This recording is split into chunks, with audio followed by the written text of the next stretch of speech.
Assalamualaikum guys, it's Dr. Hajra Niaz. I really hope that you're all well. आज की आपकी video का topic है पेपर प्रेजेंटेशन और इसके लिए मैंने आपके लिए इस्लामियात का पेपर चूज किया अपना, इसलिए क्योंकि उसमें आपको बेहतरीन तरीके से सारी हेडिंग, सब हेडिंग, डिफरेंट जो डायग्राम्स हैं जो हमने विजुअल्स बनाने हैं, फिर जो क्रिटिक लिखनी है, जो हमने कंटेम्प्रेरी इश्यूज के साथ चीज़ों को रिलेट करना है, वो मैं आप सबको दिखा सकूंगी। तो हम लोग मेरा इस्लामियात का पेपर देखते हैं और मैं आपको उससे बताती हूँ कि किस किस चीज़ का आपने ख्याल रखना है पेपर के अंदर। ये अब आप लोग मेरा एक सॉल्व किया हुआ क्वेश्चन देख सकते हैं कि क्वेश्चन ये है कि what is meant by culture and civilisation, what are the characteristics of Islamic culture. अब आप देखें कि इसको मैंने कैसे सॉल्व किया है। सबसे पहली जो हेडिंग आपको नजर आती है वो है इंट्रोडक्शन या साइनॉप्सिस की। इसको मैंने नंबर क्या दिया है 1। तो आप लोगों ने साथ फॉर्मेटिंग भी सीखनी है, फ्रेजिंग भी सीखनी है कि मैं नंबरिंग कैसे कर रही हूँ, मैं कौन से कलर का पेन यूज कर रही हूँ, कितना मोटा पेन यूज कर रही हूँ, कहाँ किस चीज को कैसे हाईलाइट कर रही हूँ। ठीक है, तो आप इंट्रोडक्शन या साइनॉप्सिस का टर्म यूज करेंगे। अब बच्चों को बहुत कंफ्यूजन होता है कि क्वेश्चंस का इंट्रोडक्शन कैसे लिखते हैं, क्योंकि ऐसे के तो इंट्रोडक्शन के अपने 3 पार्ट्स हैं, एक पर्टिकुलर स्ट्रक्चर है, मगर आंसर्स जो होते हैं जो आपके पास आपने लिखने होते हैं two particular questions in your subjects, optionals या कंपल्सरीज, उनका इंट्रोडक्शन कैसे लिखा जाए और क्या ये ज़रूरी है।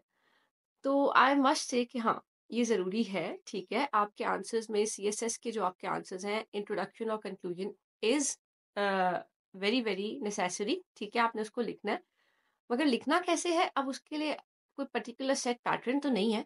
मगर अगर मैं आपको एक अपनी जो मैं ट्रिक यूज किया करती थी वो बता दूं तो I think that would be very helpful for you.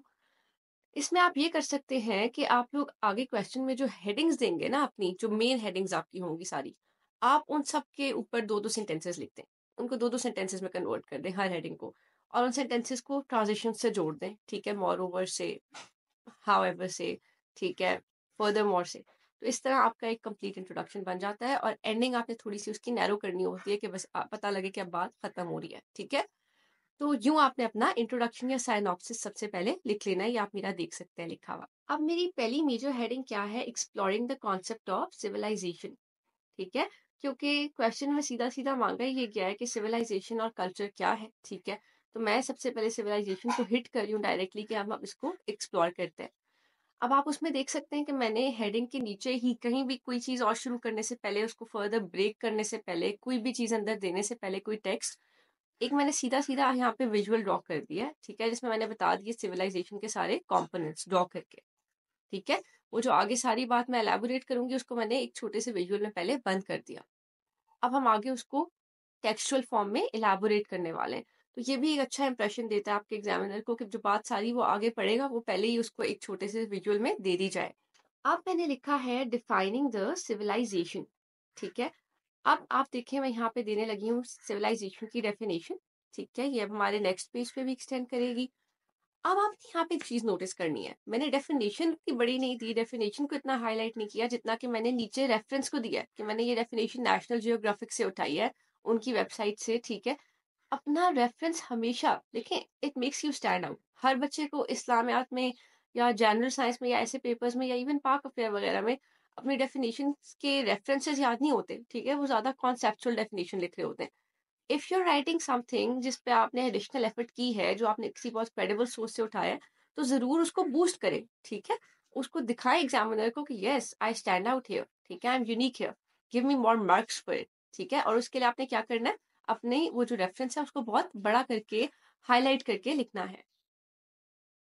अब डेफिनेशन के बाद मैंने अगली चीज क्या लिखी है, एलिमेंट्स ऑफ सिविलाइजेशन। अब आप देखिए वही एलिमेंट्स है जो पीछे हमने डायग्राम में बना के भी दिखाए थे। ये एलिमेंट्स मैंने अब इनलिस्ट किए। ठीक है, और मैंने फिर नीचे रेफरेंस दे दिया कि मैंने विल डुरांट की बुक से उठाया है ये। ठीक है, बहुत बड़ा बड़ा करके। एलिमेंट्स के बाद मैंने अगली चीज लिखी है, what are the characteristics of civilisation. 4 characteristics हैं, मैंने इनलिस्ट किए हैं पहले, एंड देन आप देखिए मैंने वो चीज भी अगेन एक डायग्राम में भी शो कर दी है ड्रॉ करके। ठीक है, कि अगर उसकी नज़र मेरे लिखे हुए पे नहीं भी पड़ती तो वो इस डायग्राम को तो देखेगा ना कि क्या बनाया है इस बंदी ने, और उस पे मुझे बहुत अच्छे मार्क्स मिल जाएंगे। देन मैंने एक छोटी सी हेडिंग दी है कि कॉम्पोजिशन प्रोसेस क्या होता है, एक सिविलाइजेशन कैसे जन्म लेती है, थोड़ा सा वो बताया। एंड देन मैंने कुछ एग्जाम्पल्स पे एंड किया है, उनको इनलिस्ट कर दिया, जैसे इंडस वैली सिविलाइजेशन बचपन से आप लोग सब सुन रहे हो, ठीक है। इस तरह से डिफरेंट सिविलाइजेशंस के मैंने यहाँ पे नाम लिख दिए। अब अगर आप लोग यहाँ तक देखें तो आपने मेरी नंबरिंग देखी होगी कि मैंने पहले नंबर 1 इंट्रोडक्शन को दिया था, देन नंबर 2 मैंने किया था कि हम लोग अब अंडरस्टैंड करेंगे, डिकोड करेंगे द कॉन्सेप्ट ऑफ सिविलाइजेशन। आगे जो सिविलाइजेशन के कॉन्सेप्ट के नीचे जो कुछ भी था उसे मैंने 2A 2B 2C 2D 2E किया, ठीक है। ये तो मेरी फॉर्मेटिंग। उसके अलावा आप कलर्स का कंट्रास्ट देखें, मेन हेडिंग्स मैंने ब्लैक से दी, सब हेडिंग्स मैंने ब्लू मार्कर से दी, अंदर टेक्स्ट मैंने ब्लू बॉल पॉइंट से लिखा, ठीक है। तो ये बहुत जरूरी है आपकी प्रेजेंटेशन। इंट्रोडक्शन और कॉन्सेप्ट ऑफ सिविलाइजेशन के बाद हमारी थर्ड मेजर हेडिंग क्या है कि अब हम कल्चर को समझेंगे, हम उसका जो कॉन्सेप्ट है उसको एनाटमाइज करेंगे, अंडरस्टैंड करेंगे, एक्सप्लोर करेंगे। अब इसमें क्या सब हेडिंग्स हैं? अब इसमें भी मेरी पहली हेडिंग आप देखें अगर 3A, तो वही है जैसे कि 2A में था ना कि डिफाइनिंग द सिविलाइजेशन, यहाँ पे डिफाइनिंग द कल्चर। अगेन मैंने उसको बेहतरीन तरीके से डिफाइन कर दिया, ठीक है। देन उसी तरह हमने 3B क्या लिखा है, एलिमेंट्स ऑफ कल्चर, और हमने वहां पे एलिमेंट्स सारे लिख दिए, जैसे पीछे हमने क्या लिखा था, एलिमेंट्स ऑफ सिविलाइजेशन। अब आप लोग इसके नीचे भी मेरा विजुअल देख सकते हैं बना हुआ, ठीक है। देन अगेन सिमेट्री इंश्योर करते हुए मैंने अपना जो 3C भी रखा है वो वही रखा है जो 2C था, कि यानी कि कैरेक्टरिस्टिक्स ऑफ अ कल्चर, जैसे पीछे कैरेक्टरिस्टिक्स ऑफ सिविलाइजेशन था। अब आप लोग ये सिमेट्री देख रहे हैं ना, अब आप देखिए मैंने इनलिस्ट कर दिया यहाँ पे, ठीक है, कैरेक्टरिस्टिक्स को। फिर अगेन हमारी फोर्थ हेडिंग जो है, इसमें फोर्थ सब हेडिंग कल्चर वाले डोमेन में, वो भी बिल्कुल वही है कि कॉम्पोजिशन प्रोसेस। और आप देख सकते हैं कि मैंने इसमें डायग्राम भी दिखाई है कि 3 लेवल्स होते हैं, उनमें से नीचे वाले 2 कांस्टेंट हैं, उनको मैंने कांस्टेंट कर दिया, ठीक है, शेड करके, और ऊपर वाला लेवल अलग से दिखा दिया। तो ये देखिए आपके विजुअल्स मुझे कहीं से बने हुए नहीं मिले थे, दीज आर माय कॉन्सेप्ट जिनको मैं विजुअली दिखा रही हूँ साथ। तो आप लोग भी अपने कॉन्सेप्ट से अपनी मर्जी से खुद विजुअल्स ड्रॉ कर सकते हैं वहां पे। और आई आई जस्ट सजेस्ट कि आप हर चीज को साथ विजुअली रिप्रेजेंट करें, ठीक है। इससे आपका क्वेश्चन थोड़ा लेंथी भी हो जाएगा, ठीक है। इससे आपके चांसेस भी बढ़ जाएंगे कि एग्जामिनर आपको इन चीजों के, ठीक है, एडिशनल बोनस स्कोर्स दे दे, ठीक है। और उसके अलावा वैसे भी ये चीज आपकी प्रेजेंटेशन में कंट्रीब्यूट करती है, ठीक है। और आपका ना ओवरऑल एक बहुत अच्छा जेस्चर जाता है कि अगर आपका जो कंटेंट है उसकी क्वालिटी बहुत अच्छी नहीं भी है, तो जो प्रेजेंटेशन और क्वांटिटी है, ये चीजें आपको एक इस पे एडिशनल बेनिफिट दे देंगी। फाइनली मैंने अगेन वही किया कि एग्जाम्पल्स लिखती सारे फेमस कल्चर्स की, जैसे इंडियन कल्चर है, अरेबिक कल्चर है, एक्सेट्रा। अब हम अपने जो क्वेश्चन का सेकंड पार्ट था जिसमें उसने पूछा था कि इस्लामिक कल्चर के पर्टिकुलरली क्या कैरेक्टरिस्टिक्स हैं, उस पे आ रहे हैं। इसको मैंने फोर्थ हेडिंग दी है कि इस्लामिक कल्चर के क्या कैरेक्टरिस्टिक्स हैं। पर आप आगे देख सकते हैं कि मैंने आगे लिखा हुआ है कि अकॉर्डिंग टू कदर बख्श बलोच।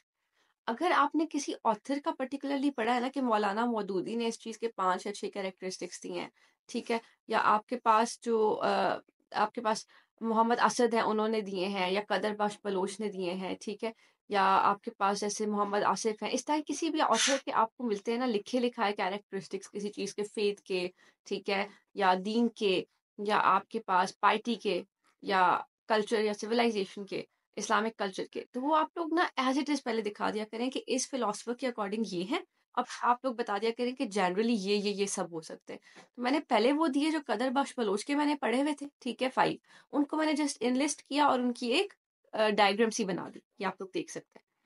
फिर मैंने हेडिंग दी कि ओवरऑल क्या कैरेक्टरिस्टिक्स हो सकते हैं इसके अलावा, ठीक है। तो फिर मैंने सारे लिखे, उन सब की डायग्राम बनाई है, देखिए जो मैं आगे डिस्कस करूंगी 8 से 10। अब वो जो मैंने 8 से 10 लिखे हैं जिनकी मैंने एक डायग्राम बनाई है, ठीक है, जो कि वो कदर बख्श बलोच वाले भी इसमें इंक्लूडेड हैं, और उसके अलावा भी मैंने बता दिया क्या क्या हो सकते हैं, ठीक है। 8 से 10 rich characteristics of Islamic culture. अब मैंने उन सबको 1 बाय 1 थोड़ा सा इलेबोरेट करना है और अब उनके ऊपर आयाज देनी है। देखिए इस्लामियात के पेपर में ना, अगर मैं आपको अपने मेन एग्जाम का भी बताऊं, देखिए मेन एग्जाम में आप पे ज़्यादा प्रेशर होता है, आप थोड़ा सा लो परफॉर्म करते हो अपनी जो वैसे आप मॉक्स दे रहे हो या जो प्रैक्टिस कर रहे हो उसकी निस्बत। मगर मैंने मेन एग्जाम में भी 44 अरेबिक आयाज लिखी हैं, ठीक है। तो ये तो अब क्वेश्चन मैं आप लोगों को ऐसा दिखा रही थी कि इसमें वैसे भी आयाज या अहदीस कम फिट हो सकती हैं, it's more about culture and civilisation.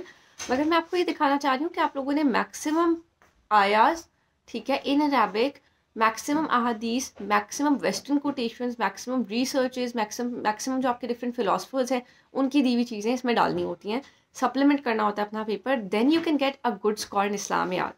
देखिए मैंने मोनोथेइज़्म लिखा है पहले, उसपे मैंने सिर्फ़ हल्का-सा बताया वो क्या होता है और नीचे डायरेक्ट आया पे आ गई। आया को बहुत हाइलाइट करके लिखा है मैंने, कुल हू अल्लाहु अहद। आगे प्रॉपर रेफ़रेंस दिया है कि इस सूरत में इस नंबर पे ये है और उसकी नीचे ट्रांसलेशन भी दे दी है।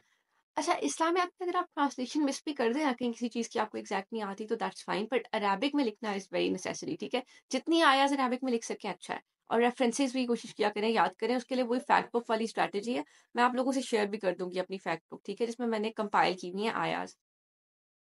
फिर इसी में आप देखें मैंने इसी मोनोथीज़्म में ही आगे इन्नी वजाहतों वाली आयत दी है विद ट्रांसलेशन, विद रेफरेंसिंग, और रेफरेंसेस भी आप देखें मैंने कितने हाइलाइट किए हुए हैं।